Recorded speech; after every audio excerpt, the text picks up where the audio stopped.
Now, Sweden has been blocked from deporting a Moroccan asylum seeker thought to be a potential terrorist by security services. The man appealed to the European Court of Justice after Swedish intelligence decided he was a threat to national security and recommended deportation. But the court ruled that the man's extradition would violate the European Human Rights Convention because he could face torture in his home country. In fact, there was a similar case in Germany a few days ago. The country's High Court prevented a Turkish man there who'd been convicted of supporting Islamic extremists from being sent to Turkey, again because it was thought his human rights would be violated if he returned. Here's some of the reaction we've been hearing.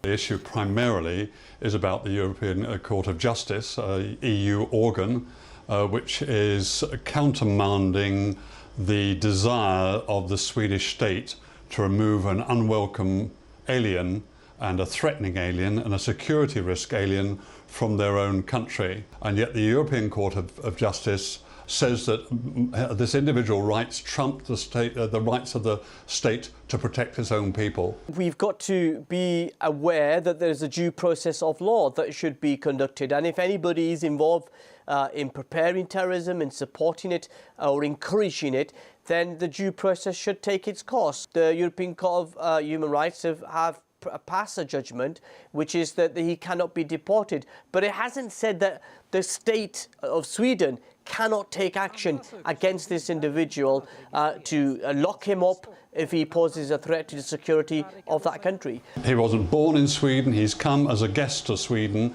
and the Swedish have looked at him and they've said this man is a security risk to our society. He needs to go back home. Now, whether you and me disagree with that decision or not, we've got to respect the right of those institutions to make those decisions. And I go back to the central point. If these people are involved in terrorism, what the country should be doing is taking criminal action against those individuals and putting them away behind bars. Well, should they do that? The bloke came across as a guest. He's a guest in Sweden. He's clearly now an unwelcome guest because they feel he's a threat to their society. They have every right to chuck him out, send him back home. That's what they're going to do.